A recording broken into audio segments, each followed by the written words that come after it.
ओम नमः सिद्धेभ्यः जय श्री ओम नमः सिद्धेभ्यः जय श्री ओम नमः सिद्धेभ्यः।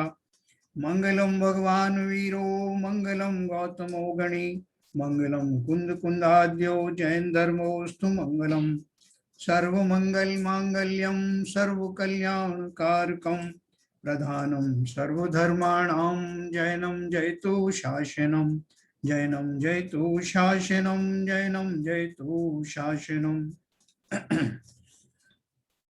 आज हमारा विषय शुद्ध पंचमी पर है। तो इससे पहले लोग अभी आने वाले हैं और भी बहुत से। तो ये क्षमा जी ने एक पोइम लिखी है, तो सुनते हैं वो क्या पोइम है सुनाना चाहती हैं, जब तक और लोग भी ज्वाइन करेंगे। बोलिए क्षमा जी। सभी को जय जिनेन्द्र और शुद्ध पंचमी की सभी को हार्दिक हार्दिक शुभकामनाएं। शुद्ध पंचमी है तो मुझे लगा कि जिससे हम शुद्ध सुन रहे हैं, जिनसे हम ज्ञान प्राप्त कर रहे हैं, तो उनके लिए कुछ तो लिखना बनता है। तो इसलिए मैंने एसके जैन अंकल और विनोद आंटी को एक थैंक्स गिविंग जैसे हमने जो अनुभव किया है इस जर्नी में, तो वो मैंने एक पहली बार लिखने की कोशिश की है, तो वो सुनाती हूँ मैं। अनंत पुण्य से हमें आपका साथ मिला, अनंत पुण्य से हमें आपका साथ मिला। आपने सिखाई जीवन जीने की एक नई कला। आपने बताया सम्यक ज्ञान दर्शन चारित्र है हमारे धर्म के मूल। आपने बताया सम्यक ज्ञान दर्शन चारित्र है हमारे धर्म के मूल। जिसे हम सब गए थे भूल। बरसाई हम पर जिनवाणी रूपी छत्र छाया। बरसाई हम पर जिनवाणी रूपी छत्र छाया। त्रस थावर के साथ समझाया छह काय का स्वरूप। त्रस थावर के साथ समझाया छह काय का स्वरूप। आपने दिया हमें जैन धर्म जानिए शांति पथ प्रदर्शन। छह डाला इष्टोपदेश और करना नियोग का ज्ञान। जिनसे मिली हमें अपनी नई पहचान, अपनी खुद की ही नई पहचान। हमारी इस नई पीढ़ी को दिया जिन धर्म के संस्कार। इसके लिए हम नहीं भूलेंगे आपका उपकार। इसके लिए हम नहीं भूलेंगे आपका ये उपकार। धन्यवाद।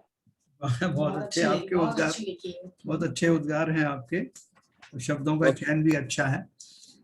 बहुत बढ़िया। एक मिनट जैन साहब, सभी को सादर जय जिनेन्द्र। आज की सभा की शुरुआत करते हुए मैं आप सब लोगों को बताना चाहूँगा कि आप आज अपन सब लोग एकत्रित हुए हैं। आज शुद्ध पंचमी का पर्व है और आज के दिन जो आज के दिन का महत्व है वो हमें एसके जैन साहब समझाएंगे।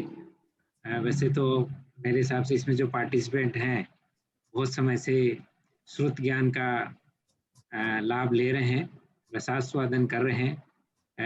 एसके जैन साहब के माध्यम से जिनवाणी का सभी को रसास्वादन हो रहा है, उनके लिए मैं बहुत बहुत साधुवाद करता हूं। और आज के इस जो श्रुत पंचमी के लिए स्पेसिफिकली हमने एसके जैन साहब को रिक्वेस्ट किया कि आज के जो आपके प्रवचन हैं वो आप श्रुत पंचमी को आधारित करके करें, तो उन्होंने ये स्वीकृति दी।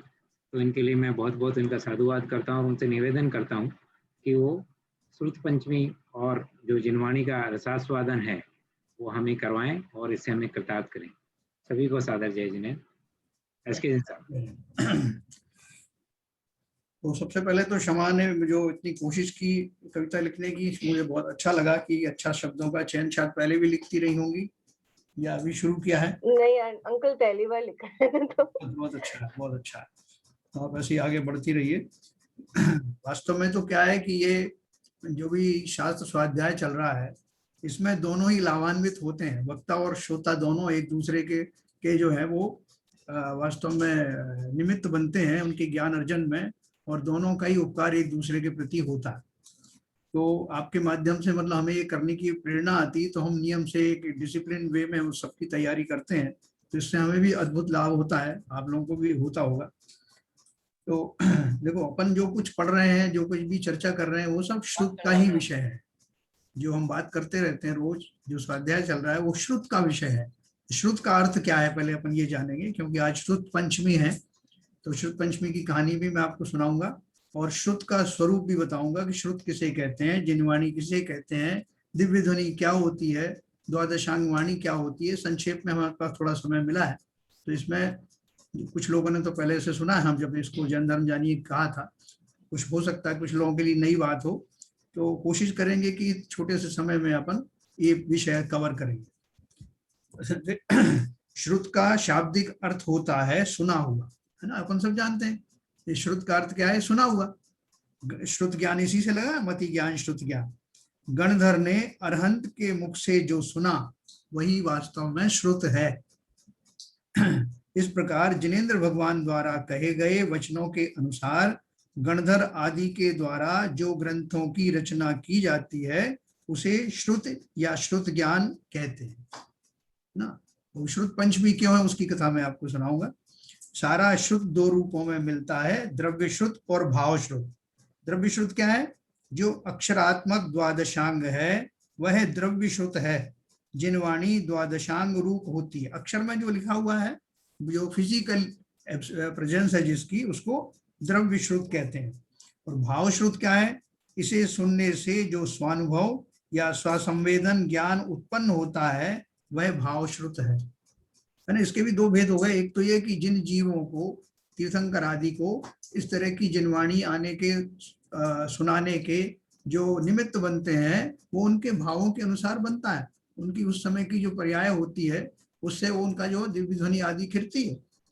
और बाद में जो वो सुनने के बाद जीवों के अंदर में जो परिवर्तन भावों में आता है तो उसको उनका स्वसंवेदन, उनका आत्मानुभव, वो सब उसके कारण होता है। स्व अंदर में जो वो स्वीकार हो जाती है तो उसी को भावश्रुत कहते हैं। तो देखिए, इसके पहले मैं आपको ये जो अपनी कथा है श्रुत पंचमी की क्या कथा है प्रसिद्ध, वो मैं आपको सुनाता हूँ। इसको जब भावश्रुत को जरा दोबारा से रिपीट कर दूं। हाँ, देखिए भावश्रुत में इसमें जो लिखा है किताब में जैन धर्म जानिए वही बताता हूँ, एक्चुअल में उसका अर्थ क्या है वो बताता हूँ। इन्होंने लिखा है कि भावश्रुत माना इसे सुनने से जो स्वानुभव या स्वसंवेदन ज्ञान उत्पन्न होता है वह भावश्रुत है। तो किसी ने हमको कोई चीज सुनाई, चाहे किताब में से पढ़ के सुनाई, चाहे वैसे ही मौखिक सुनाई हो, उसको सुन करके हमारे अंदर में जो उस जिनवाणी का जो भाव भाषण होता है, वो शब्दों से जो भाव बनते हैं, उन शब्दों का जो अर्थ हमारे अंदर में प्रकट होता है अंदर के स्थान पर, अंतरंग में, वो भावश्रुत है।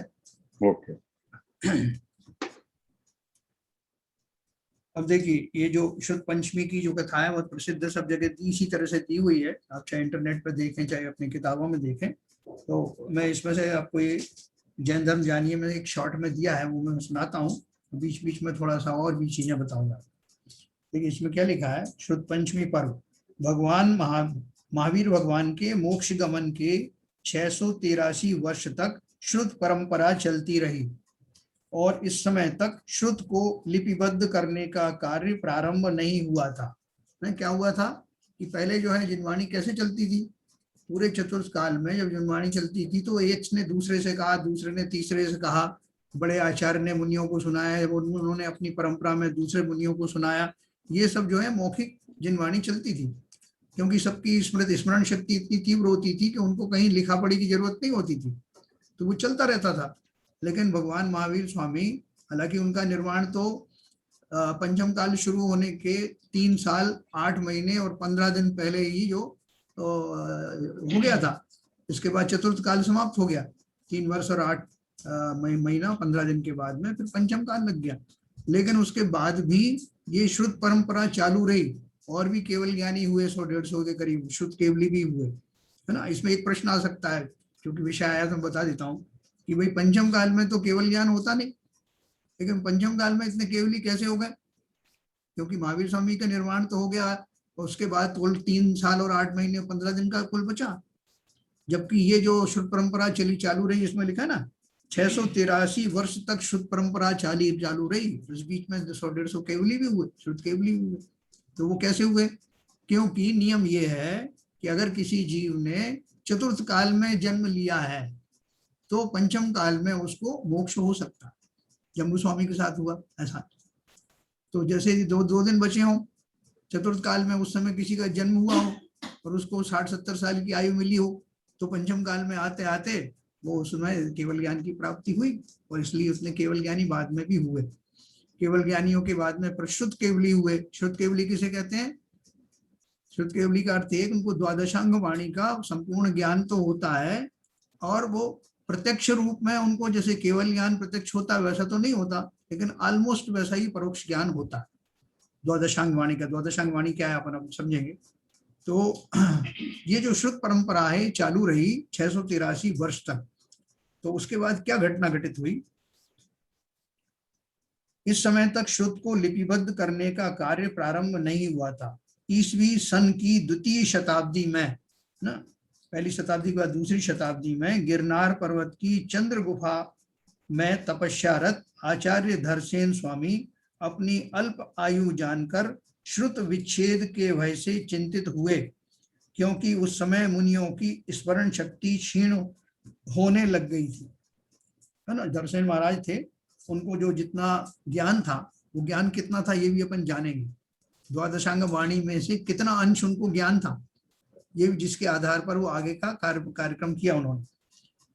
तो वो धरसेन स्वामी को लगा कि मेरी आयु बहुत कम रह गई है और अब जो आने वाले आगे जो मुनि हैं परंपरा में उनकी स्मरण शक्ति कमजोर होती जा रही है, जो बोलते हैं वो पूरा उनको ध्यान नहीं रहता। तो इससे पहले कि वो विस्मृत हो जाए जो कुछ ज्ञान उनको है, उनके मन में विकल्प आया कि वो किसी को इसकी शिक्षा दे जाएं।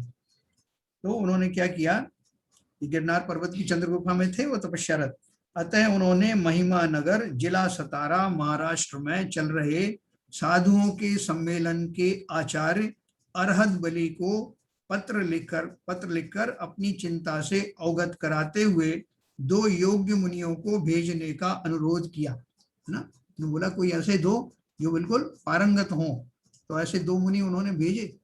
और देखो कि धरसेन महाराज का इतना ज्ञान था, जो अपन जो टेलीपैथी कहते हैं वो टेलीपैथी से भी कई जबरदस्त गुना टेलीपैथी उनकी थी ज्ञान में। उनके जब वो आने वाले थे 2 मुनि, तो उनको रात्रि के अंतिम पहर में स्वप्न आया कि 2 बैल आकर के सामने, सफेद रंग के 2 बैलों ने आकर के नमस्कार किया।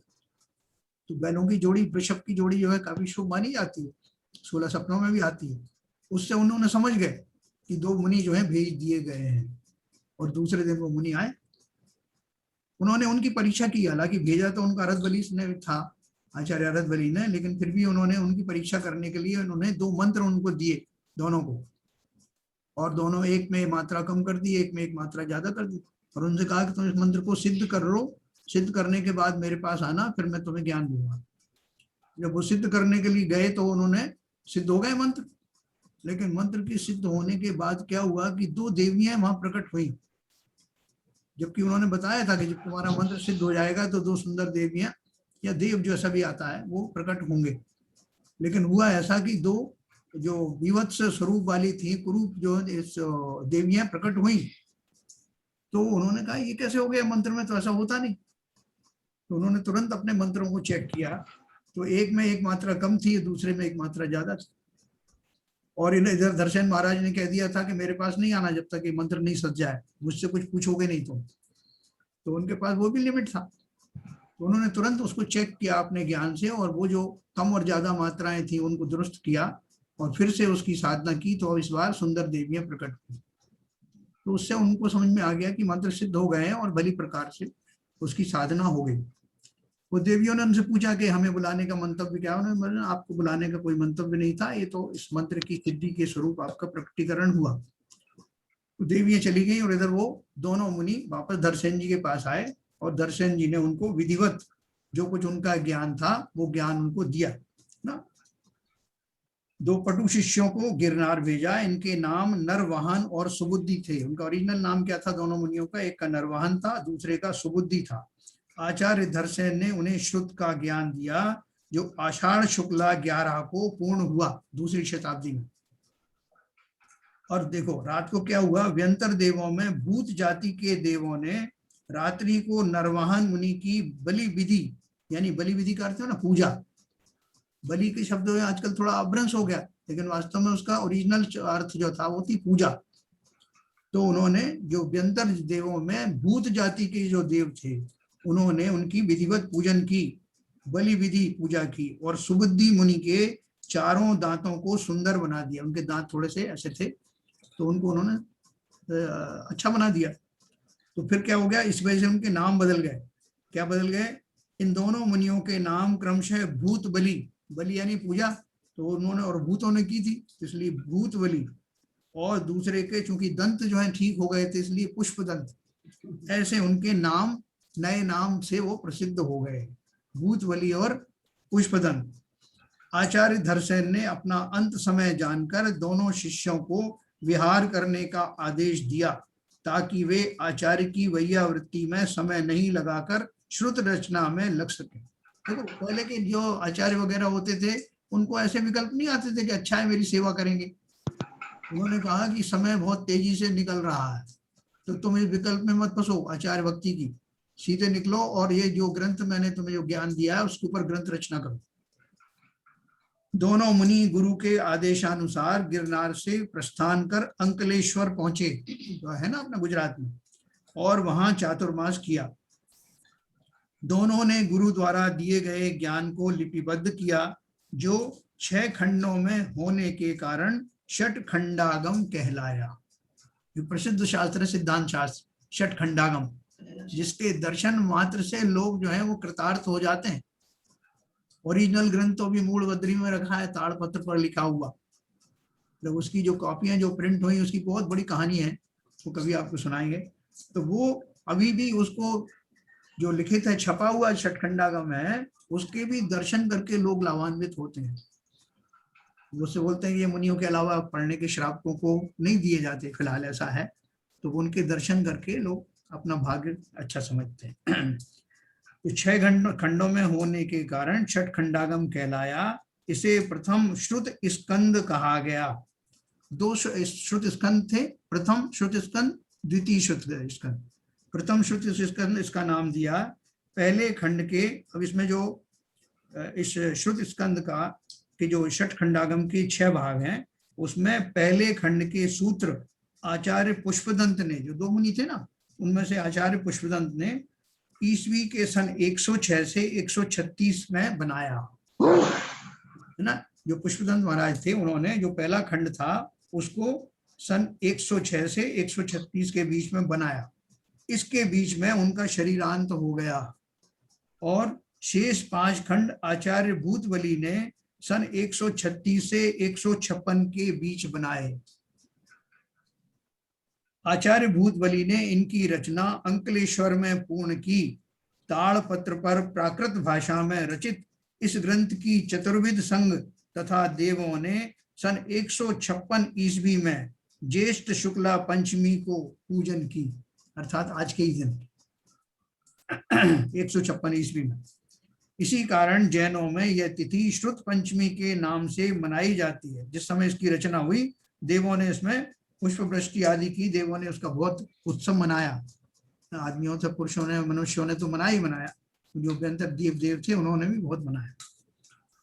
तो ये इस तरह से, इसी कारण जैनों में ये तिथि श्रुत पंचमी के नाम से मनाई जाती है। इस रोज शास्त्रों की पूजा की जाती है, जिनवाणी की रथ यात्रा भी निकाली जाती है, शास्त्रों की साफ सफाई की जाती है और उन्हें नए वेष्टनों में बांधकर सुरक्षित ढंग से रखा जाता है। ये खाली एक बहुमान है, उस श्रुत के प्रति जीवों का बहुमान प्रकट करने के लिए ये बाह्य क्रियाएं की जाती हैं। वो उत्साह होता है जीवों में कि पहली बार हमको लिपिबद्ध फॉर्म में जिनवाणी मिल रही है, जितनी भी मिल रही है, क्योंकि वो संपूर्ण जिनवाणी तो नहीं, लेकिन जितनी भी एक बहुत बड़ा सिद्धांत शास्त्र है षटखंडागम, उसके बारे में मैं थोड़ा आपको बताऊंगा। उसके पहले ये बताऊं कि वो जो उन्होंने लिखा ताड़पत्र पर, तो कितनी मुश्किल से लिखा गया। ताड़पत्र को की चौड़ाई जो है कितनी होना चाहिए, क्योंकि वो हजारों लाखों उसमें पद्य हैं, तो फिर कितने वॉल्यूम हो जाएंगे, कौन उठाएगा कौन धरेगा। और ताड़पत्र पर कैसे एक कांटा लेकर के उससे चुबा चुबा के लिखते। तो उन्होंने प्राकृत भाषा में रचना की थी, उसकी उनकी जो कमर टेढ़ी हो गई लिखते लिखते, और उसकी एक मर्यादा थी कि वो जो स्ट्रिप है जिसपे लिखा गया ताड़पत्र की, वो 2 इंच से ज्यादा चौड़ी ना हो। उतनी चौड़ाई में जितना मैक्सिमम लिख सकते हैं वो उन्होंने लिखा, जिससे कि वो उसको बहुत बल्कि ना हो जाए। और वो रचना उसको पढ़ना, मंगलाचरण उसमें जो लिखा गया था, इस नमोकार मंत्र के नाम से जो प्रसिद्ध हुआ, उसको पढ़ने वाले उस समय कोई नहीं थे। बड़ी मुश्किल से कहीं सितारा वगैरह से ढूंढा, उसकी अलग स्टोरी है, और उसको पढ़वाया। और मंगलाचरण सुन करके वो जो समय जितने विद्वान थे वो भाव विवल हो गए। ये उस समय की घटना है। एनीवे, जो इतनी बड़ी जो घटना हुई कि जो पहली बार श्रुत का जो है वो लिपिबद्ध हुआ, और प्रथम श्रुत स्कंद के बाद द्वितीय श्रुत स्कंद भी बना, जिसमें कि ये षटखंडागम के आधार पर गौमठ सार, छपना सार, लब्धि सार आदि ग्रंथ बनाए गए बाद में, है ना। इसकी टीकाएं लिखी गई, धवला, महाधवला आदि। मैं उसको शॉर्ट में आपको इसके बारे में बताऊंगा।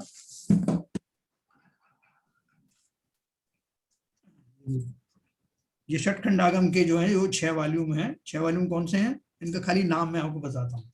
जीव द्वाण खंड, खुद्दा बंद खंड, बंद समिति विचय, वेणा खंड, बगणा खंड और महाबंद खंड, ऐसे 6 खंडों में है ये, और बहुत वॉल्यूमनस है। 5 खंडों पर, उपर्युक्त 6 खंडों में से आचार्य वीरसेन स्वामी द्वारा प्रथम 5 खंडों पर धवला नाम की टीका लिखी गई है, जो हिंदी टीका सहित वर्तमान में 16 भागों में उपलब्ध है। अब देखो बीच बीच में रेफरेंस देते हैं ना, धवला पुस्तक नंबर 100 एंड 100 में ये लिखा है। तो धवला नाम की टीका जो हिंदी टीका सहित वर्तमान में 16 भागों में उपलब्ध है, जिसका प्रकाशन सोलापुर से हुआ है। 6ठे खंड महाबंद की हिंदी टीका 7 खंडों में भारतीय ज्ञानपीठ के द्वारा प्रकाशित हो चुकी है। यानी दर्शन करना ही बड़ा दुर्लभ है उनका, वो मिल रही है, बहुत बड़ी बात है। आचार्य कुमदेन्दु द्वारा रचित भूत वलय ग्रंथ के अनुसार धवल ग्रंथ 5 थे। धवल, महाधवल, जय धवल तथा अतिशय धवल। इनमें से प्रथम 3 तो उपलब्ध हैं, परंतु अंतिम 2 धवल ग्रंथ वर्तमान में उपलब्ध नहीं है। धवला टीका की कुल प्रमाण 72,000 श्लोक प्रमाण है। इसकी रचना 8 अक्टूबर सन 816 में हुई। अब जिस द्वादशांग वाणी का यह भाग है, उसका सर्वांगीण स्वरूप देखेंगे। तो जो द्वादशांग वाणी है ना, जिसका एक छोटा सा पार्ट है, मैं आपको बताऊंगा द्वादशांग वाणी कितनी व्यापक है, क्योंकि हमें बहुत कम ऐसा मौका मिलता है जब हम उसके बारे में जाने। द्वादशांग वाणी तो अपन सुनते हैं, द्वादशांग वाणी है, लेकिन वो उसमें द्वादशांग का अर्थ है 12 अंगों वाली जो जिनवाणी है, जिसमें समस्त श्रुत आ जाता है। भगवान की जो देशना होती है दिव्य ध्वनि के द्वारा, उसमें वर्णित जो जितनी भी बातें हैं वो 12 अंगों में गणधर ने समेट दिया है ना। उस द्वादशांग वाणी के वो 12 अंग क्या है, उनका थोड़ा सा मैं आपको परिचय दूंगा। देखो,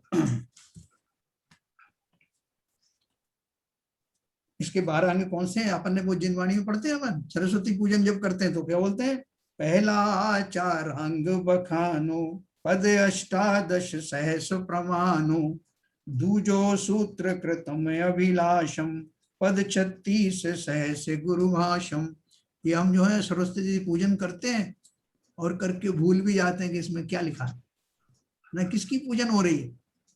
तो मैंने आपको खाली एग्जांपल के लिए 2 पहले के पद बताए, उसमें लिखा है पहला आचारांग बखाना। तो आचारांग क्या है, 12 अंग में से सबसे पहला आचारांग है, जिसमें 8 प्रकार की शुद्धि, 5 समिति, 3 गुप्ती आदि रूप मुनिचर्या का वर्णन है। इसमें 18,000 पद हैं। दूसरा है सूत्र कृतांग। सूत्र कृतांग में छेदोपस्थापना, ज्ञान के अंग, स्वाध्याय आदि के बारे में बताया।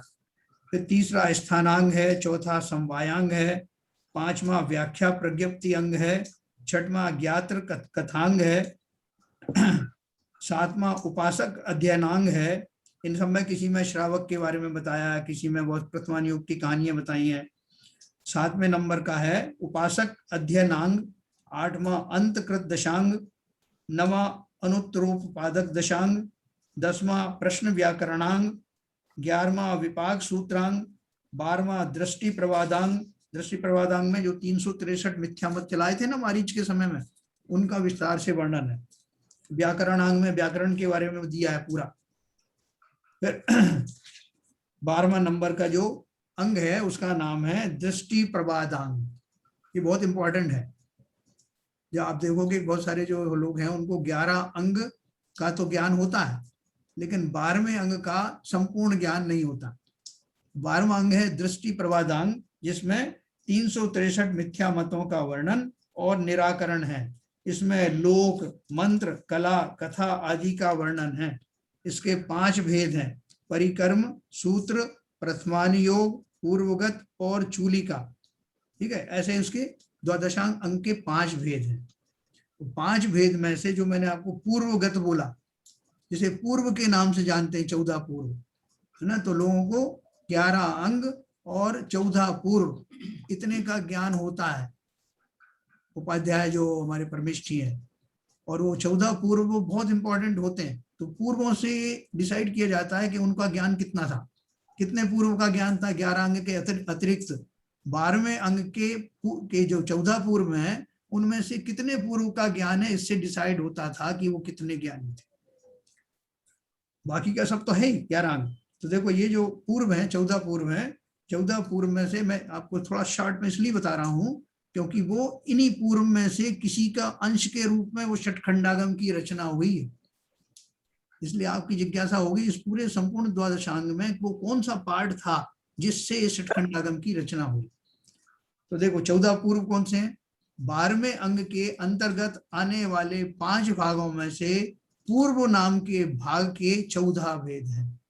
14 भेद कौन से हैं? पहला उत्पाद पूर्व, दूसरा अग्रायणी पूर्व, तीसरा वीर प्रवाद पूर्व, चौथा अस्थि नास्ति प्रवाद पूर्व, 5वां ज्ञान प्रवाद पूर्व, 6वां कर्म प्रवाद पूर्व, 7वां सत्य प्रवाद पूर्व, 8वां आत्म प्रवाद पूर्व। इस तरह से करते करते ये 14 पूर्व है। लोक बिंदु सार पूर्व। इनमें से 2 जो है मैं आपको बताऊंगा, ये अग्रायणी पूर्व। और देखो जिनवाणी की कितनी व्यापकता है कि अब वो जो पूर्व है, एक पूर्व है, उस पूर्व के जो कितने भेद होते हैं, उस पूर्व में से उन्होंने कैसे निकाली वो वाणी। तो पूर्व का आप जो है एक वो एनालिसिस करोगे तो वो कैसे आएगा। परिकर्म, हाँ, पूर्व कथ में इसके जो भेद हैं उत्पाद पूर्व, अग्रायणी पूर्व, वीर प्रवाद पूर्व और ज्ञान प्रवाद पूर्व। इसमें जो अग्रायणी पूर्व दूसरे नंबर का जो पूर्व था या है, उसके वस्तु अधिकार होते हैं 5 वस्तु अधिकार उसके होते हैं। फिर और उसके जो भेद है, उस 5 वस्तु अधिकार में से 5वें वस्तु अधिकार का चौथा प्रावृत, उसका ज्ञान था उनको, आचार्य धरसेन को, उनको विरासत में ऊपर से मिला था मुनियों के द्वारा। इस दूसरे अग्रायणी पूर्व के 5वें वस्तु अधिकार के चौथे प्रावृत के ज्ञान के आधार से और आचार्य धरसेन द्वारा प्रदत्त ज्ञान के आधार से भूतवली और पुष्पदंत महामुनियों ने षटखंडागम की रचना की। ये मैंने आपको इसकी व्यापकता बताने के लिए थोड़ा सा बताया कि द्वादशांग वाणी कितनी विशाल है। हर एक में लाखों करोड़ों पद हैं, फिर उनके फिर भेद हुए द्वादशांग में से अंतिम 12वें वाले अंग के 14 पूर्वों में से दूसरे पूर्व के 5वें वस्तु अधिकार के चौथे प्रावृत का ज्ञान था और उसके आधार पर षटखंडागम की रचना हुई, जो अपने आप में बहुत बड़ा कर्म सिद्धांत बना, पूरा सिद्धांत शास्त्र बना। उसको प्रथम श्रुति स्कंद क्यों कहते हैं? प्रथम श्रुति स्कंद इसलिए बोलते हैं, देखो इसमें लिखा है, इसे प्रथम श्रुति स्कंद कहते हैं। इसमें 96 लाख पद हैं।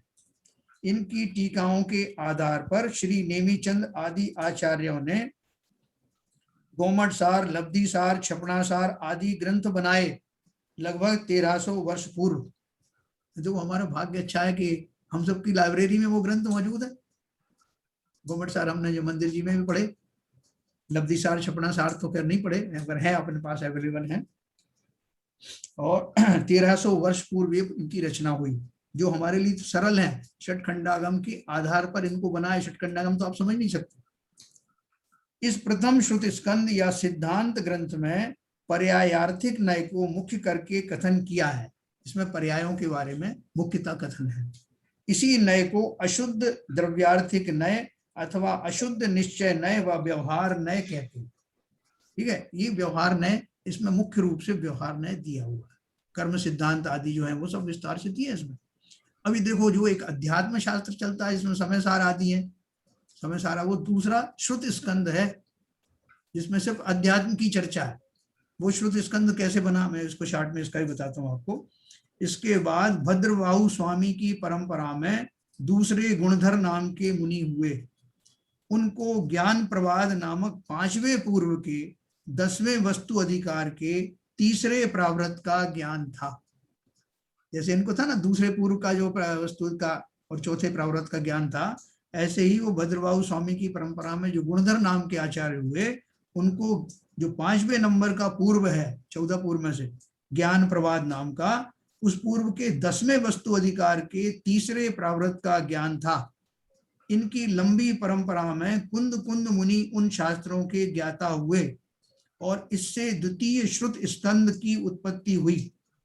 इसमें ज्ञान को प्रदान करके शुद्ध द्रव्यार्थिक नय का कथन है। इसी को शुद्ध निश्चय नय तथा परमार्थ भी कहते हैं। इसमें पर्यायार्थिक नय को गौण किया गया है। जो पहला श्रुत स्कंद था ना उसमें पर्यायों के बारे में, कर्म सिद्धांत आदि के बारे में विस्तार से वर्णन है, और इसमें जो है आत्मा के बारे में मुख्य रूप से या जो निश्चय नय से जो कथन किए जाते हैं उनका वर्णन दूसरे श्रुत स्कंद में है, जिसमें परंपराओं को पूरा करते करते कुंद कुंद आचार्य आदि इसी वाली परंपरा में हुए। इस प्रकार इस द्वितीय सिद्धांत की परंपरा में शुद्ध नय का उपदेश करने वाले पंचास्तिकाय, प्रवचन सार, समय सार, परमात्मा प्रकाश आदि शास्त्रों की रचना हुई। देखो सारे ग्रंथ हमारे पास हैं, संत निवास में भी है, अपने अपने घरों में भी हैं। अंतिम श्रुत केवली भद्रबाहु तक अर्थात सन 365 ईसा पूर्व तक यह श्रुत अपने मूल स्वरूप में रहा। उसके पश्चात बुद्धि बल और धारणा शक्ति में कमी होने के कारण श्रुत धीरे धीरे विच्छिन्न होता गया और आज हमें जो श्रुत उपलब्ध है वह पूर्ण श्रुत नहीं अपितु आंशिक ही है। अब देखो ये दोनों श्रुत स्कंद जो हैं कितने कम हैं। अगर आप द्वादशांग वाणी के संदर्भ में देखो तो उनकी अपेक्षा से इसका ज्ञान कितना मिनिमम है, लेकिन उतना मिनिमम ज्ञान भी उसका भी एक भाग, थोड़ा सा भाग हमें जो रचनाएं मिलती हैं आजकल लोग पंडित जो उसी के आधार पर लिख देते हैं जो हमें सरल भाषा में हिंदी में मिल जाती है। तो उतना ज्ञान कम होने के बावजूद भी हमारा काम हो जाता है। इस पंचम काल में भी जीव सम्यक दर्शन की प्राप्ति कर लेते हैं, कर्म सिद्धांत का रहस्य समझ लेते हैं उतने से ज्ञान के बल पर। लेकिन हमें उसका बहुमान आना चाहिए कि षटखंडागम और ये जो दूसरा जो श्रुत स्कंद है उसके माध्यम से जितना भी ज्ञान मिला है भरपूर है, हमको मोक्ष मार्ग प्रशस्त करने के लिए बहुत पर्याप्त है। इसलिए जिनवाणी की विराधना न करके जिनवाणी में जो रहस्य बताया है उसको समझें। जैन धर्म का जो सिद्धांत है वो सिद्धांत तो किसी और से और दर्शन में है ही नहीं। इतनी बारीकियां, इतनी विशालता और कहीं है नहीं। और हम में से कितने जैन हैं जो इस बात को जानते हैं कि वास्तव की जिनवाणी कहाँ है, क्या है।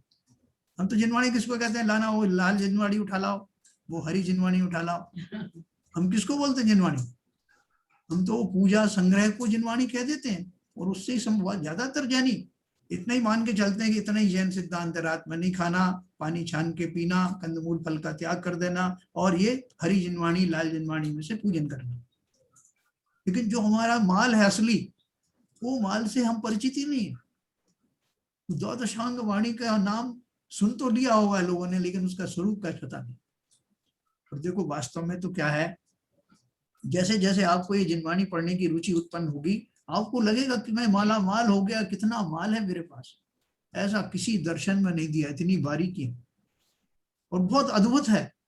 हम सबको देखो इतना काल दोष होने के बाद भी इतना तो ज्ञान का उघाड़ है कि हम जो जो पढ़ना चाहेंगे उसमें हमको समझ में आने लगेगा क्या लिखा है।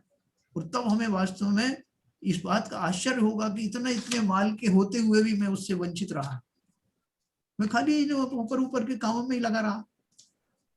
मैं तो ये भी कहता हूं कि हम जो पूजन करते हैं आजकल इतनी बढ़िया पूजन लिखी जा रही है, उसमें पूरा सिद्धांत भरा हुआ है।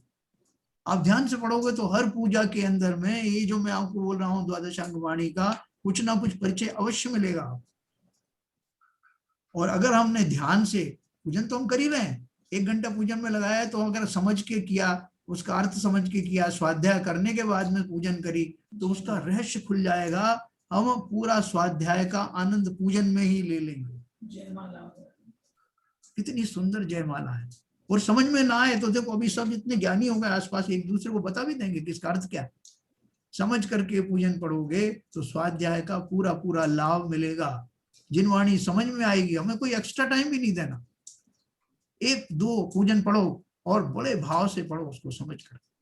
मैंने तो ये भी कहा कि जब हम अभी अभिषेक करते हैं, हम शांति धारा करते हैं, उस समय भी ये रहस्य समझने के बाद जो हमारे भाव होंगे वो अभूतपूर्व भाव होंगे।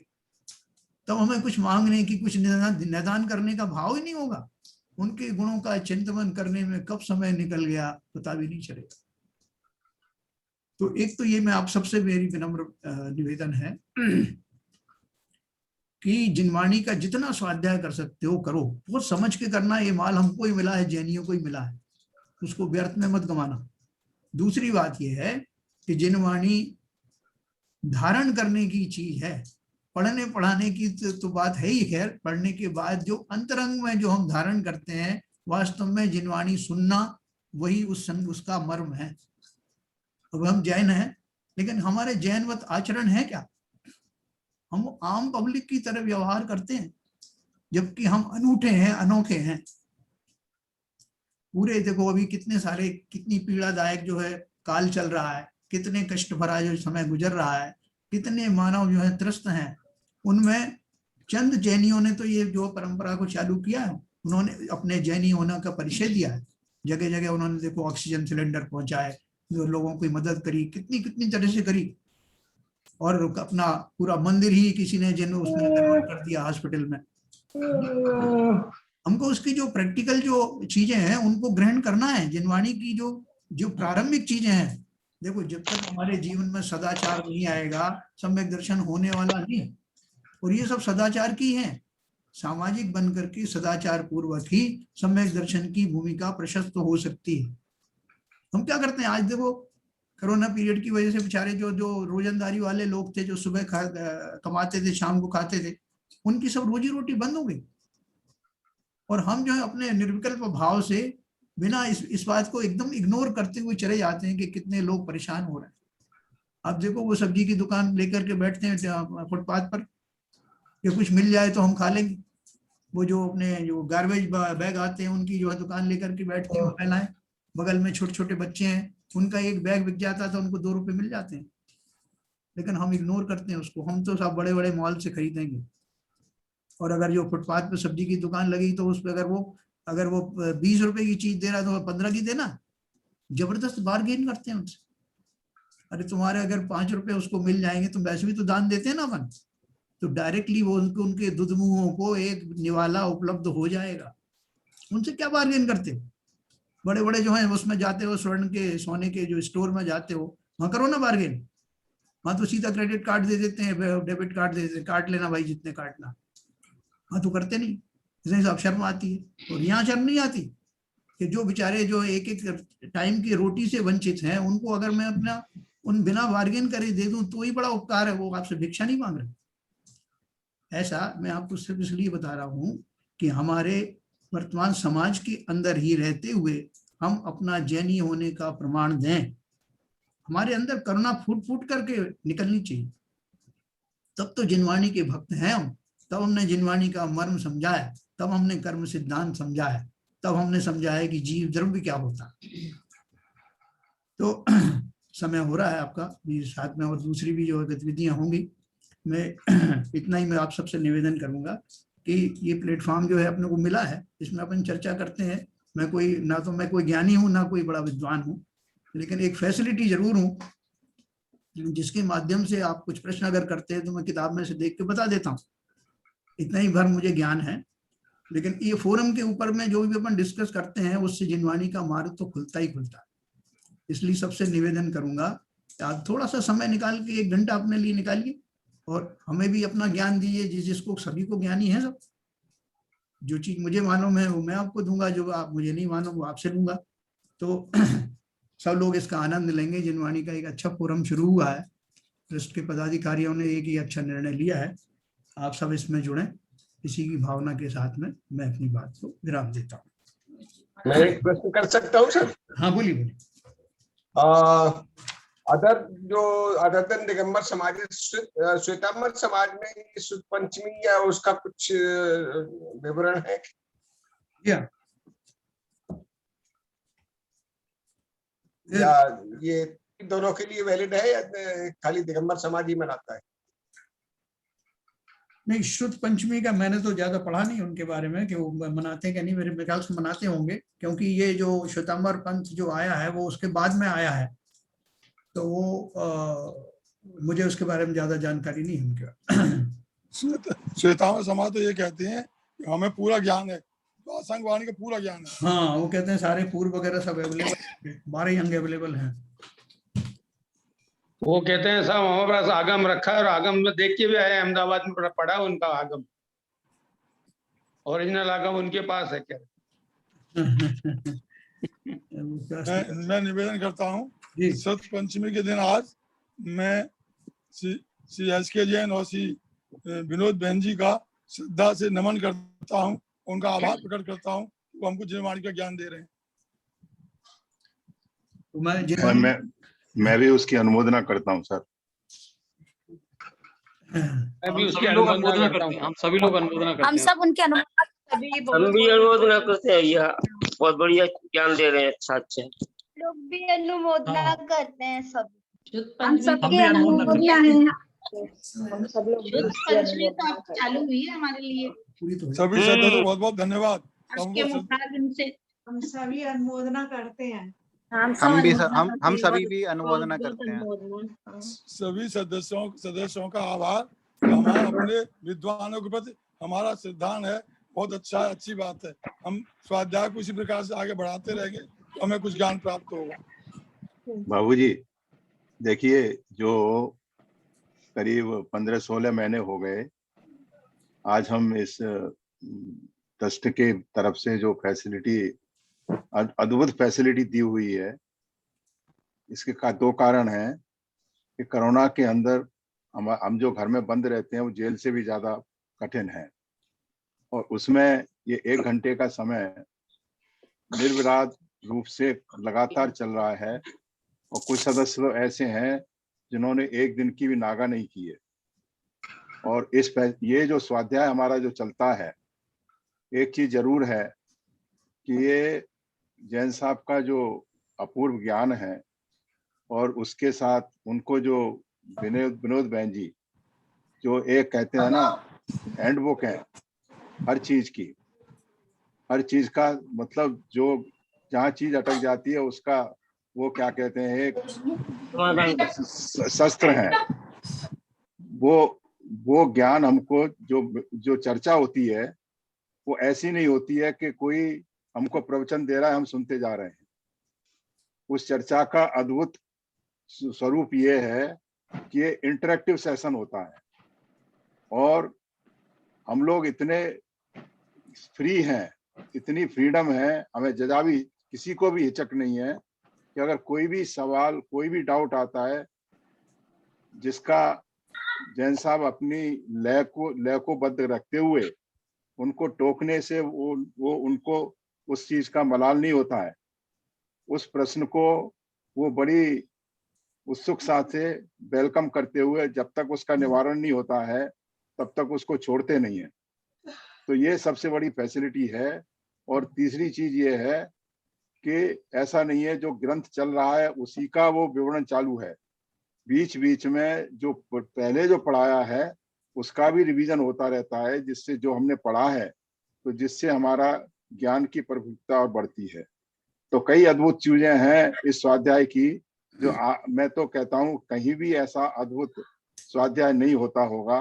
और ये हमारा सौभाग्य है कि हमको ये कोरोना की जो कहते हैं ना आपदा को अवसर बनाए, वो हमारा कोरोना के लिए हम सब लोगों के लिए देन है।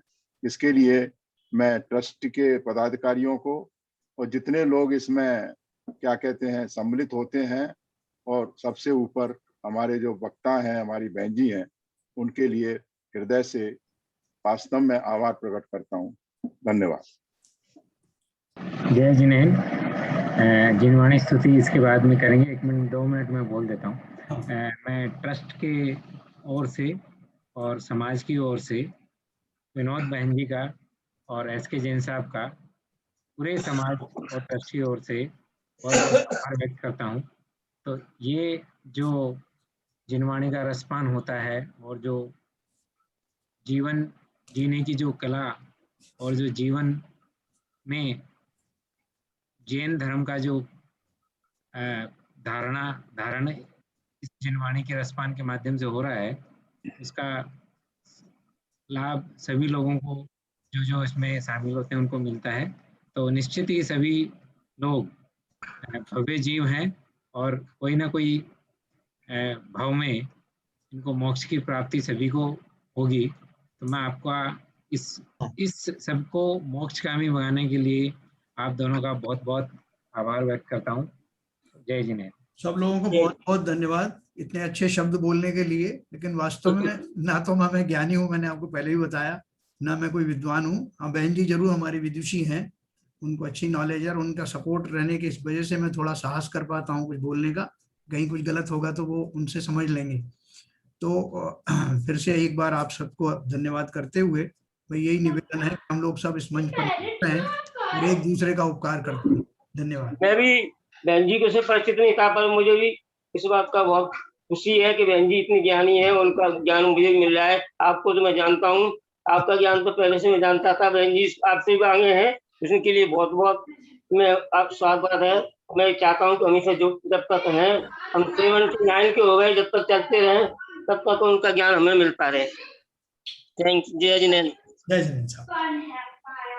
मैं भी कुछ कहना चाहूंगी सब लोगों को। जय जिनेन्द्र। देखो मैं तो जो है ना अपने बर्तन में ही भरने की कोशिश करती रहती हूँ ताकि ज्यादा से ज्यादा साथ में ले जा सकूं।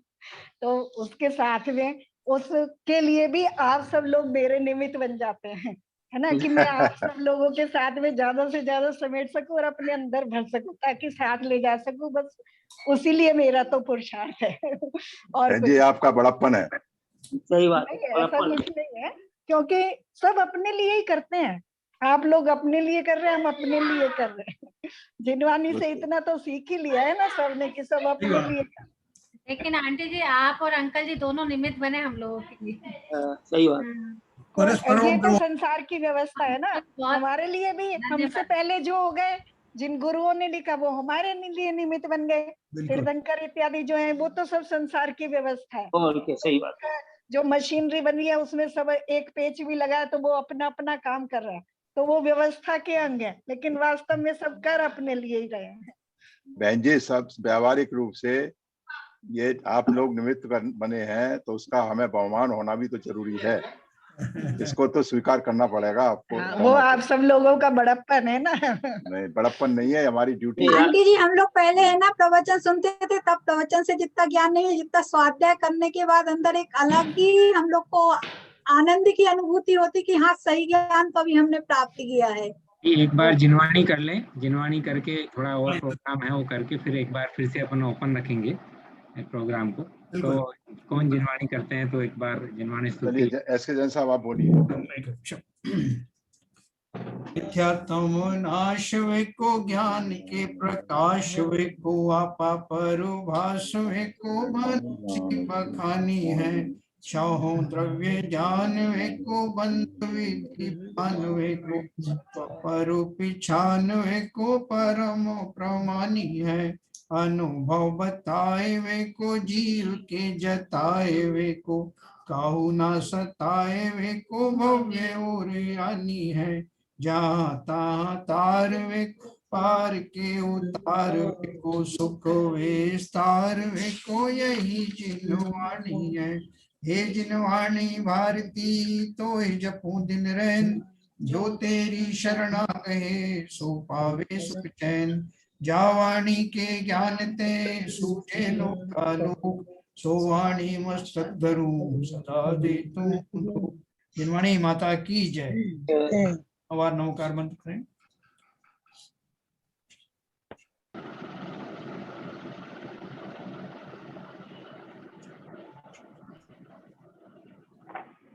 मैं भी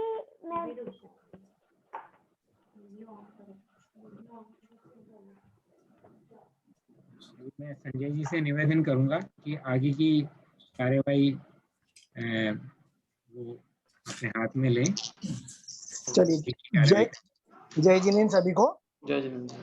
आज का महान पर्व जिसके कारण अभी हम जिनवाणी माता का अध्ययन कर रहे हैं। जैसा अभी सभी लोगों ने बोला कि पिछले 16 महीने से कंटिन्यूअस अध्ययन हो रहा है और इसमें जूम का एक बहुत बड़ा योगदान है, टेक्नोलॉजी का बहुत बड़ा योगदान रहा है और आगे भी ऐसा चलता रहे, सभी लोग मिलते रहें।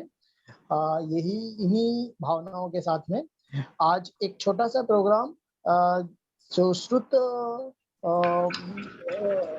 जो अपना जिनवाणी माता का एक सजाओ, जिनवाणी माता सजाओ का एक प्रस्तुतिकरण है छोटी सी। बच्चों ने, पाठशाला के बच्चों ने, महिलाओं ने इसमें पार्टिसिपेंट किया है। इसके पहले एक बात बताना चाहूंगा, बच्चों ने दोपहर में पाठशाला के टीचरों की मदद से जिनवाणी माता की पहले आराधना करी, फिर उसके बाद में पूजा करी। तो ये पाठशाला जो अभी आपको जानकारी दूं कि हम लॉकडाउन में जरूर हैं, परंतु बच्चों को जो संस्कार देने का काम चल रहा है, अनवरत चल रहा है और वो भी जूम के माध्यम से या गूगल मीट के माध्यम से चल रहा है। वीकली बेसिस के ऊपर जितनी भी टीचर हैं सभी लोग बच्चों को ज्ञान दे रही हैं, उनकी परीक्षा भी हो रही है। तो ये हमारा खारघर समाज के लिए बहुत अच्छी बात है। जितनी भी टीचर हैं उन सबको बहुत बहुत साधुवाद जो बच्चों को अभी अध्ययन दे रही हैं। तो बच्चों को प्रस्तुति दे रहे हैं। जैन साहब जरा म्यूट करिए जैन साहब। इसी श्रृंखला में मैं रितु जैन से आग्रह करता हूं कि वो आगे की कार्यवाही प्रारंभ करें। आरएल जैन साहब को म्यूट करिए।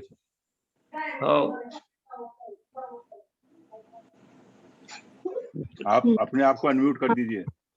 जय जिनेंद्र सभी को। जय जिनेंद्र। मैं एसके जन अंकल जी और विनोद आंटी जी की बहुत बहुत आभारी हूँ। उन्होंने इतना अच्छा ज्ञान सबके लिए विस्तारित कर रहे हैं और सबको ज्ञान के मार्ग पे लगा के रखा हुआ है। लॉकडाउन में भी कोई यहाँ वहाँ की बात ना सोच के यही सोच रहा है कि हम अपने आत्मा का कल्याण कैसे करें, तो इसके लिए उनका बहुत बहुत धन्यवाद। और आज हमारे पाठशाला के बच्चों ने दोपहर में जिनवाणी माता की पूजा की, साथ ही उन लोगों ने सबने कुछ कुछ जिनवाणियाँ सुसज्जित की हैं, तो वो हम लोग आज उनको देखेंगे कि उन्होंने कैसे जिनवाणियाँ सुसज्जित की हैं अपने अपने हाथों से। उनके स्कूल शुरू हो गए हैं, इसीलिए हमने आज दोपहर में पूजा रखी क्योंकि मॉर्निंग आवर्स में उनके स्कूल चल रहे हैं, तो फिर इसलिए मॉर्निंग में पूजा हम लोग नहीं रख पाए। लेकिन जैसे ही उनके स्कूल खत्म हुए तो उसके बाद उन्होंने पूजा प्रारंभ की। तो उसके बाद उन्होंने जो जिनवाणियाँ सजाई हैं उनके मैं एक एक करके नाम बुला रही हूँ। तो जो मैं नाम लेते जा रही हूँ वो लोग अनम्यूट होते जाएं और अपनी जिनवाणी दिखाएं, है ना। पहला नाम मैं ले रही हूँ विहाना जैन। विहाना जैन, विहाना जैन, आप अपनी अनम्यूट हो जाएं पहले और वीडियो ऑन करें।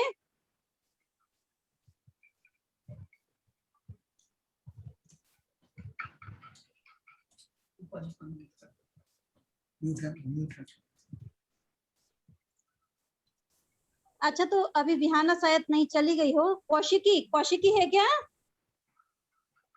कौशिकी, हाँ बेटा आप अनम्यूट हो गए हो, आप अपना वीडियो ऑन करो। आंटी मेरा वीडियो ऑन ही है। अच्छा राधे दी, मैं दिखाई दे रही हो बेटा, आप अपनी जिनवाणी बताओ। वाह वाह वाह, बहुत अच्छा। रिक्वेस्ट है कि जो बच्चों का नंबर आता है उनको पिन कर लें। पिन करेंगे तो अच्छे से दिखेगी जिनवाणी। तो आप एक बार फिर से दिखा दो क्योंकि नहीं तो बहुत छोटे में दिखती है। तो अंकल जी पिन कर दीजिए एक बार, कौशिकी दिख रहा होगा उसमें तो। हाँ जी, हाँ।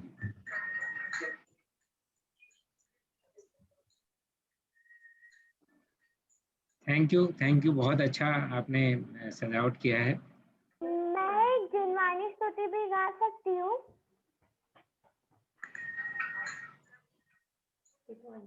हाँ कौशिकी, आप कुछ बताना चाहती हो जिनवाणी के बारे में? नहीं आंटी, मुझे एक जिनवाणी स्तुति बोलना है। हाँ बोलो।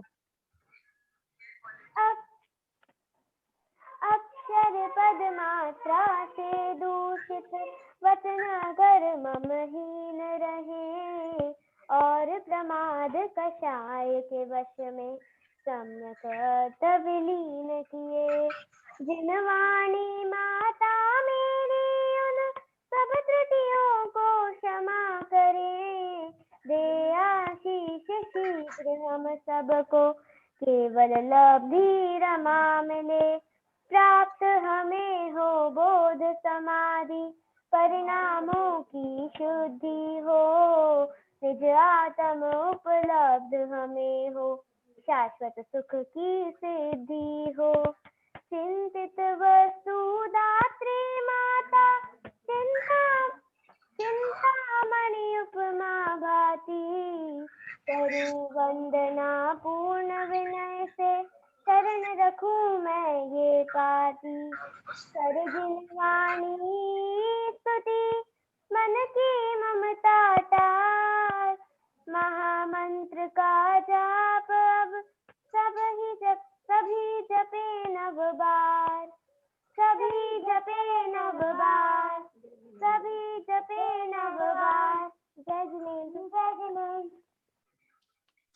बहुत सुंदर, वेरी गुड। हाँ, अभी जो है कौशिकी ने बहुत अच्छी जिनवाणी स्तुति गाई और उसने बहुत सुंदर बुक डेकोरेट की। अब हीम है क्या? हीम, हीम हो तो हीम अनम्यूट हो जाए। उसके बाद आहाना, पलक तैयार रहें।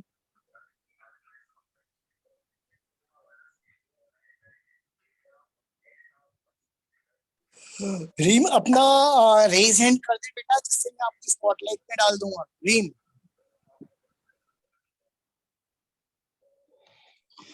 और जिन जिन बच्चों ने जिनवाणियां तैयार की है वो सब अपना रेज हैंड कर दें, है ना? तो अंकल जी एक एक करके सबको स्पॉटलाइट में डालते जाएंगे।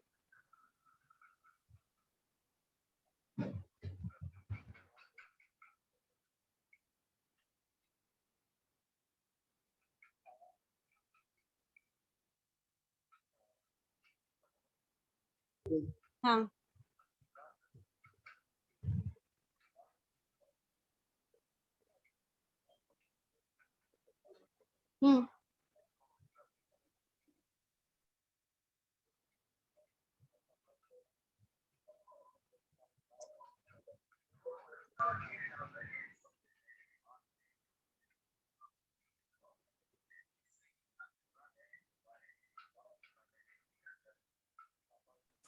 संप्रति आप अपना वीडियो ऑन करिए बेटा।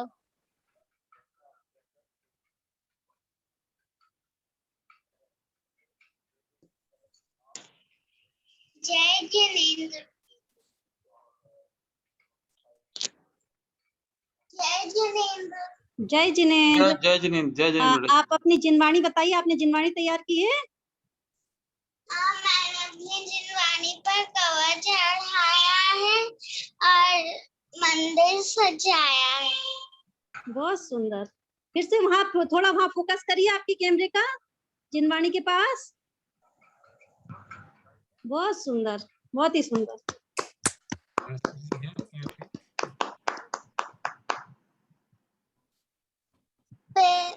मैं जिनवाणी स्तुति बोलना चाहती हूँ। हाँ बोलिए।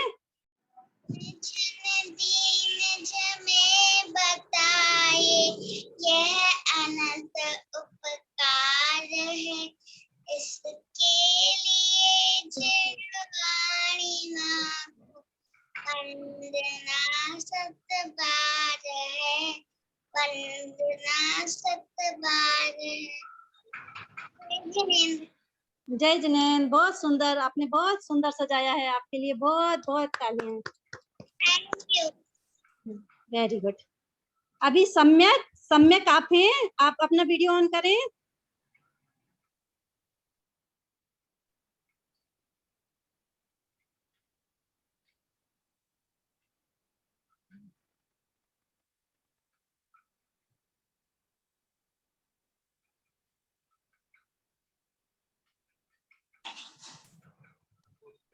जय जिनेंद्र।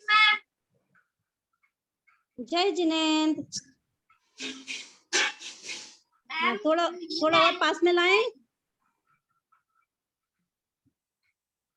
बहुत सुंदर, सम्यक ने अपने हाथों से अपनी जिनवाणी तैयार की है।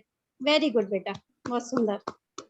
सम्यक ने आज पूरी पूजा में ढोलक भी बजाई थी बहुत अच्छे से, है ना, इसलिए सम्यक को बहुत बहुत तालियां। सम्यक, आपने ये जो जिनवाणी सजाई है, सम्यक बेटा आपने जो जिनवाणी सजाई है, इसका नाम क्या है बेटा?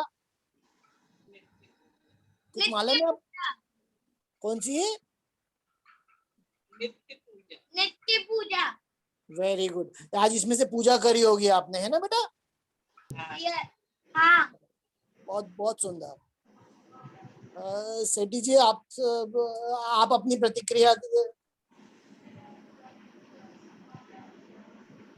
बहुत बहुत बहुत सुंदर आपने जिनवाणी सजाई, और ये संस्कार आपके जीवन में बहुत काम आएंगे और जैन धर्म को भी आगे ले जाएंगे।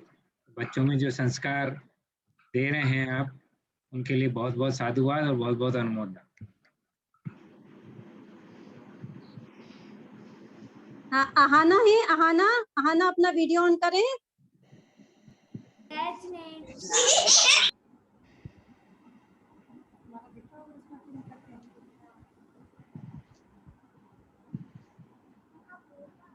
बहुत सुंदर आहाना, बहुत अच्छा करा है। Very good.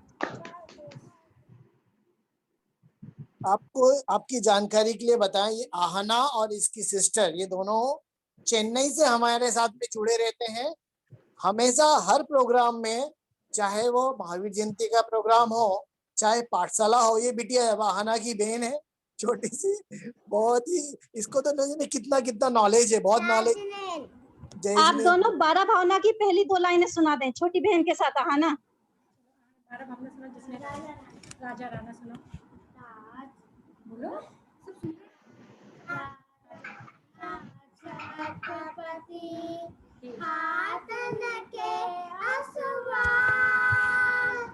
मरना सबको एक दिन, अपनी अपनी बात। बहुत सुंदर, बहुत अच्छा, वेरी गुड। अभी नेक्स्ट और कौन है? ह्रीम, पलक, कौन है अभी? हैंड रेज करें।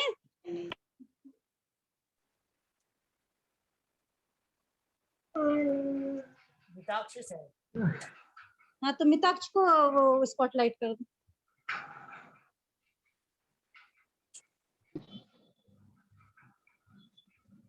मिताक्ष, आप अभी स्पॉटलाइट पे। मिताक्ष। बहुत सुंदर मिताक्ष, बहुत अच्छा, वेरी गुड। मिताक्ष को अभी ये क्या बोलते हैं, तत्वार्थ सूत्र के 3 अध्याय बिल्कुल मौखाग्र याद है ना मिताक्ष? याद है? हाँ, तो शुरू के आप 4 लाइन सुनाओ उसकी, तत्वार्थ सूत्र की। सूत्र से या फिर मंगलाचरण से? मंगलाचरण से 4 लाइन सुना दो। मोक्षमार्गस्य नेतारं भेट्टानन्तं भुव्रतां यातारं विश्वतत्त्वानां वन्दे तद्गुणलब्धे त्रैकालं द्रव्यषट्कं नौपत्सहितं जीवषट्कायलीशा पञ्चान्नित्रास्तिकाया तत्समति गतिज्ञान चारित्रभेदा इत्ते तन्मोक्षमूलं त्रिभुवनमयिते प्रोक्तमलः त्रिदिशे तत्तेति तत्तदति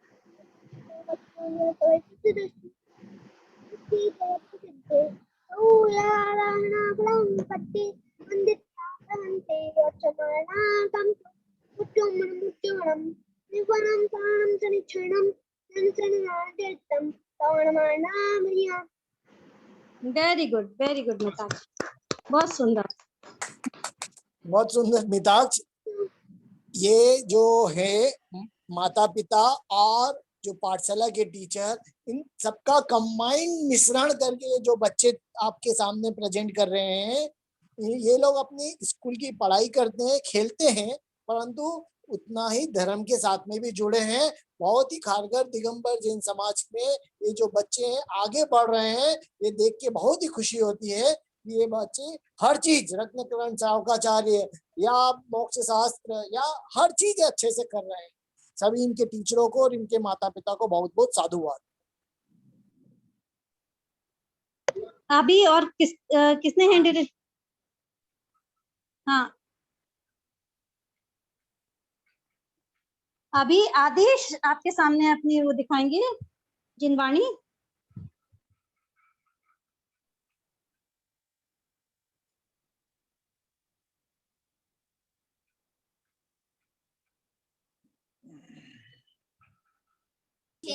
सभी को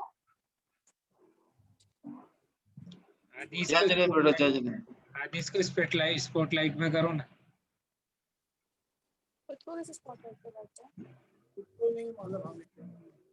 बोलेगा तो शायद स्पॉटलाइट पे रहेगा। जय जिनेंद्र सभी को, मैं आदिश जैन आज आपके समक्ष मेरी जिनवाणी प्रस्तुत कर रहा हूँ। उसके वीडियो ऑन करो, वीडियो ऑन करो बेटा। वीडियो ऑन ही है अंकल जी। चलो अभी आया। यस।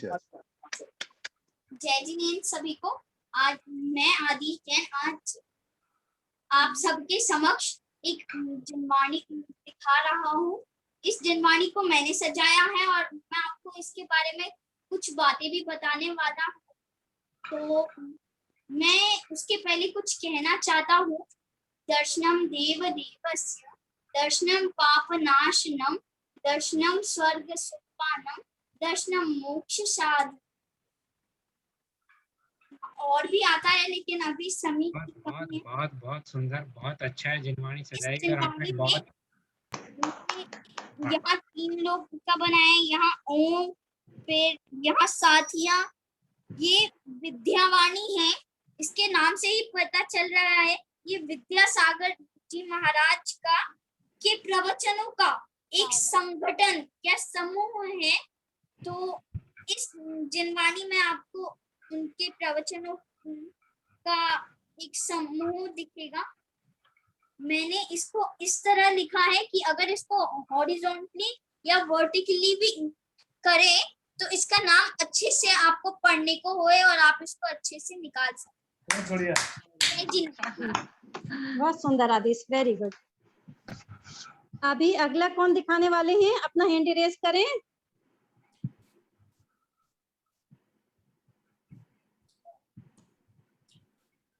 हाँ, विहाना थे, अभी शायद चले गए हैं।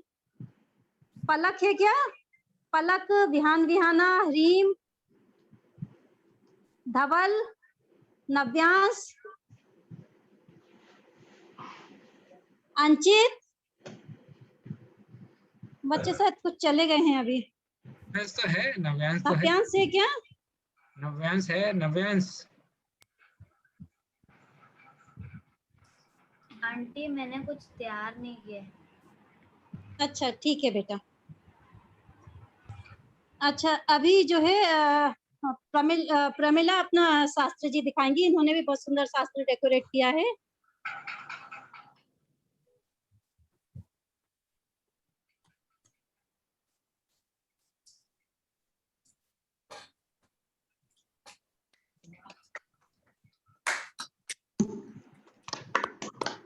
बहुत सुंदर। कौन सा शास्त्र है ये? ये पांडव पुराण है, जैन महाभारत। ये मैं मंदिर से लाई थी अपने पढ़ने के लिए। तो मैंने स्वाध्याय चालू किया था, कुछ दिन चालू रहा, लेकिन बीच में तत्काल सूत्र की क्लास चालू होने के कारण अभी बंद है। अभी वापस उसको चालू करना है।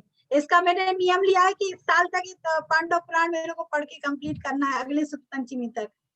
आज मैं ये नियम ले रही हूँ।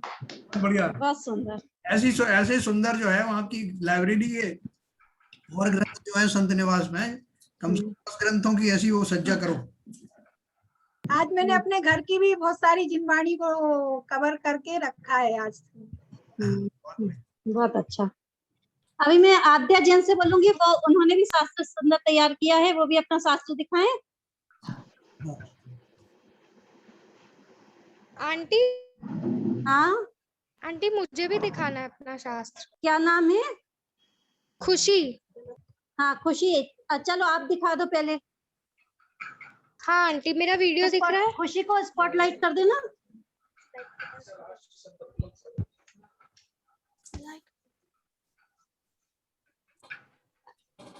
खुशी रेज हैंड करो। हाँ मैंने किया, रेज हैंड किया है। किस नाम से है? प्रतिष्ठा जैन। प्रतिष्ठा, ओके। गुड,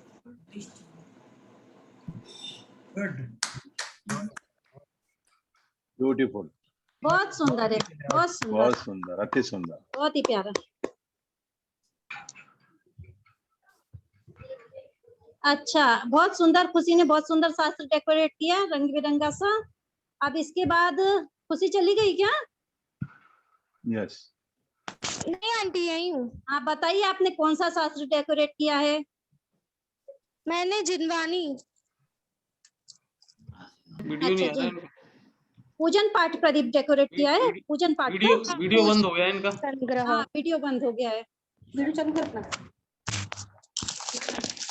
हाँ आंटी। हाँ, आप अब कुछ बताना चाहेंगे इसके बारे में? नहीं आंटी, ठीक है, ठीक है। इसके बाद आद्या जैन, आप बताइए अपना। जय जिनेन्द्र, मैंने पुरुषार्थ सिद्धोपाय ये पुराण किया है। वीडियो ऑन करिए, वीडियो नहीं आ रहा। स्पॉटलाइट जानना पड़ेगा। स्पॉटलाइट में डालिए संजय जी।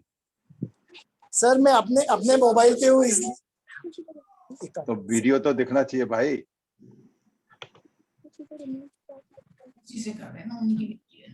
नाम से है, हाँ यही कर दीजिए ना।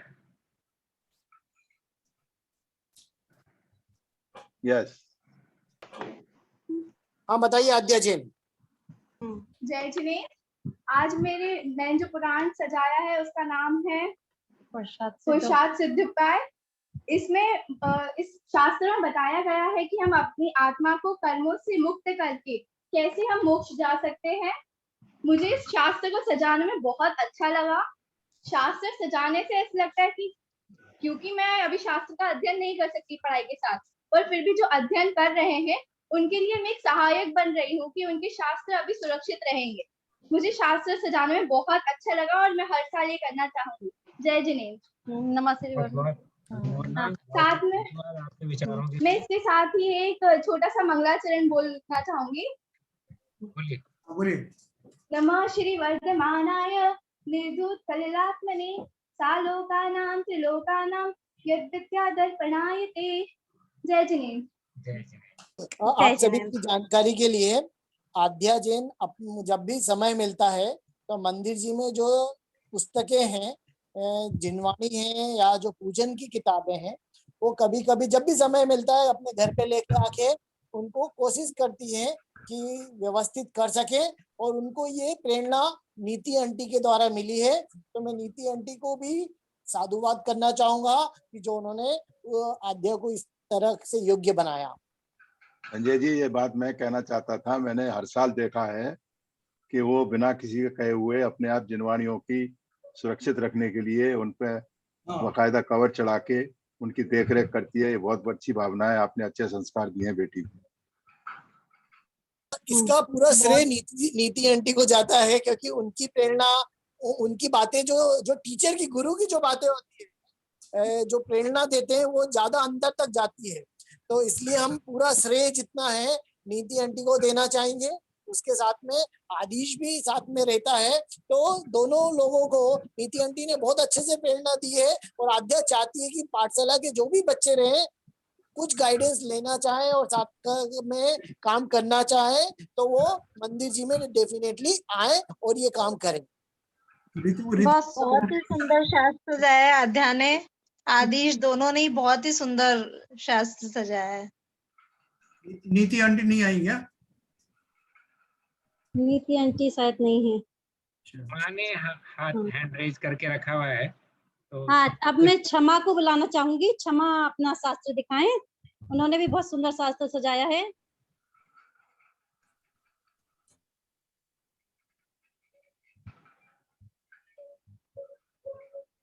जय जिनेन्द्र। ये पालकी बनाई थी मैंने शास्त्री जी।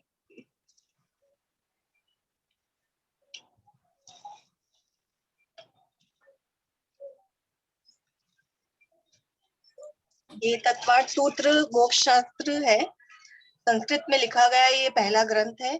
आचार्य कुंद महाराज ने प्राकृत भाषा में से लिखा था। ये एकमात्र ऐसा ग्रंथ है जो श्वेतांबर और दिगंबर दोनों आमनाएं फॉलो करती है। इसमें 10 अध्याय है और 357 सूत्र है। ये जैनियों का प्रसिद्ध ग्रंथ है। इसे जैनियों की गीता भी कहा जाता है। इसमें चारों अनुयोग समाये गए हैं। सबसे अधिक टीकाएं इसी पर लिखी गई है और दूसरी शताब्दी में ये रचा गया था। इसमें मैंने ये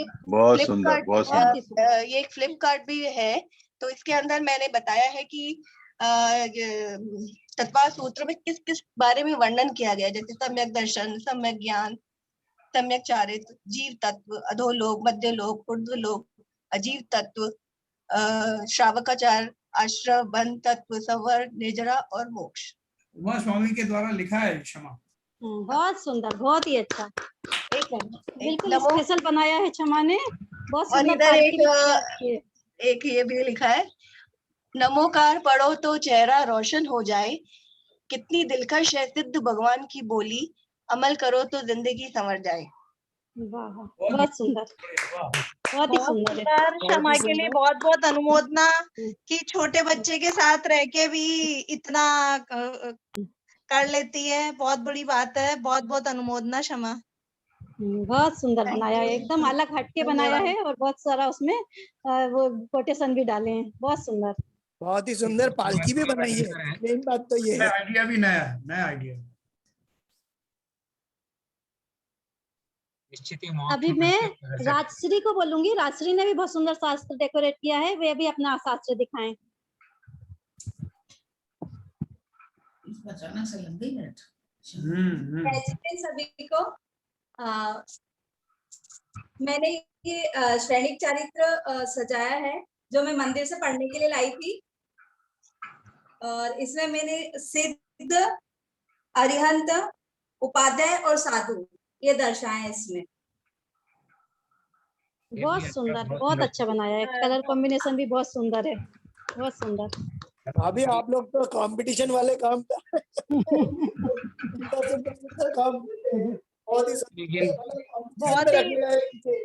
बहुत ही सुंदर शास्त्र सजाया है। और राशि ने अभी शांति विधान भी बहुत अच्छा मांडना बनाया था, बहुत ही सुंदर मांडना बनाया है। उसको व्हाट्सएप पे फोटो घर के काम करते हुए ये सब करना और इतना इसमें अपना मन लगा के इन चीजों में रखना, इस बात का द्योतक है कि खारघर के जैन समाज का भविष्य उज्जवल है। और जरूर जरूर खारघर में मंदिर की जो अपन लोगों की परीक्षित जो इंतजार है वो शीघ्र पूरा होगा। ऐसा इन सबके अनुनय विनय से और जो जिनवाणी का विनय इतना कर रहे हैं उससे ऐसा मुझे आभास होता है। तो बहुत बहुत अनुमोदना। इंडिकेशन है, बहुत बढ़िया। और आज 3 बजे बाद ही बनाया है, शास्त्री जी को सजाया है। ये अंकल की वजह से, मतलब मैं शास्त्र में अभी शाम को बैठ नहीं पा रही हूँ, इसलिए ये घर पे पढ़ने के लिए लाई थी मैं एक्चुअल में। क्यों नहीं बैठ पा रही? बैठा करो, पहले आ जाती थी 1 नंबर पे। हाँ, अभी वापस ज्वाइन करूंगी। मेरी गलती है, मतलब किसी का कुछ वो नहीं है, क्योंकि काम तो दिन भर होता है, बट टाइम निकालना खुद का ही काम है। मैं कोशिश करूंगी वापस ज्वाइन करने की। ये काम तो जरूर करना है, ठीक है ना? जी जरूर जरूर अंकल। बहुत बहुत अनुमोदना राशि के लिए। बहुत बहुत सुंदर। अभी मैं ना सोनल जैन को बुलाना चाहूंगी। सोनल जैन ने भी शास्त्र सजाया हुआ है, बहुत सुंदर। सोनल जैन।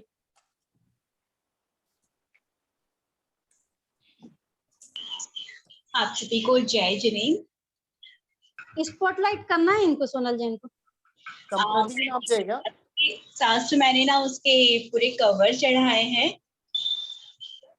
मैंने शास्त्र आप किस नाम? अच्छा, ये संप्रति के नाम से मैं। हाँ हाँ हाँ जी, मैंने अपने शास्त्र के कवर चढ़ाए हैं और शास्त्र की वैयावृत्ति करी है। जो पेज फट रहे थे और जो भी खराब थे उन्हें ठीक किया है और पूरे में कवर चढ़ाया हुआ है। और ये पालना बनाया है जिसमें मैंने नमोकार मंत्र को विराजमान किया है, क्योंकि आज शतखंडागम ग्रंथ की आज रचना हुई थी और उसका मंगलाचरण नमोकार मंत्र था, इसलिए इस पालने में मैंने नमोकार मंत्र को विराजमान किया हुआ है।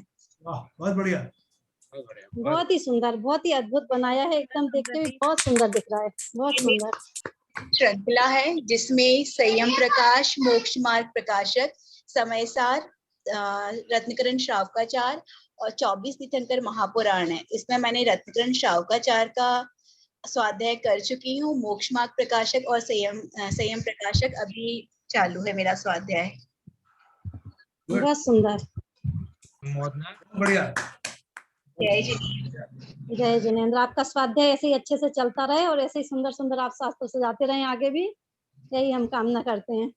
धन्यवाद। अभी मैं सब लोगों का हो गया है मेरे ख्याल से। मैंने भी एक शास्त्र सजाया है। वो दिखाओ, सबसे लास्ट में रखा है आपने।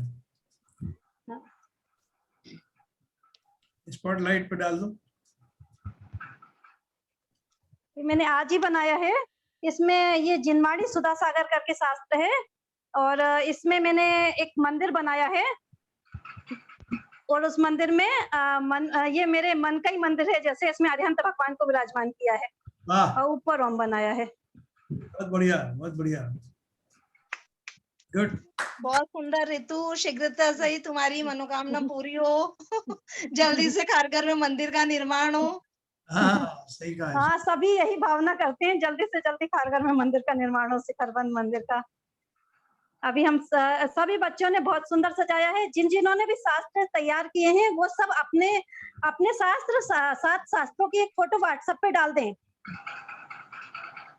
सब लोग अपनी फोटो प्लस शास्त्र की फोटो, शास्त्र को लिए हुए आप एक अपनी सब फोटो व्हाट्सएप पे जरूर डाल देना। हाँ, उसको सबको ग्रुपिंग कर देना फिर। हाँ, फिर उनका सबका वीडियो कर देंगे। दीदी, हाँ दीदी मैंने नहीं दिखाया मेरा शास्त्र। हाँ पलक, तुम्हारा कितना नाम लिया था? चलो जल्दी दिखाओ आपका शास्त्र। हाँ दीदी, 1 मिनट। ये मेरी पाठशाला की बुक थी, ये मैंने सजाई है। बहुत सुंदर। आगे थी, ये मैंने सजाई है। और ये मेरे घर पे जिनवाणी थी, ये मैंने सजा दी। बहुत सुंदर, बहुत अच्छा।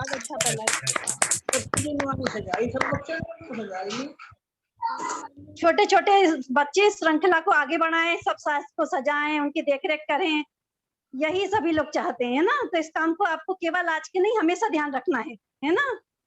बहुत सुंदर। चलो अच्छा।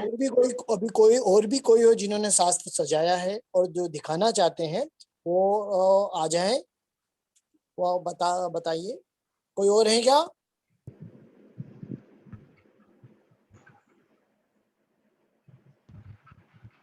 नहीं लग रहा। संजय जी करो समापन कर।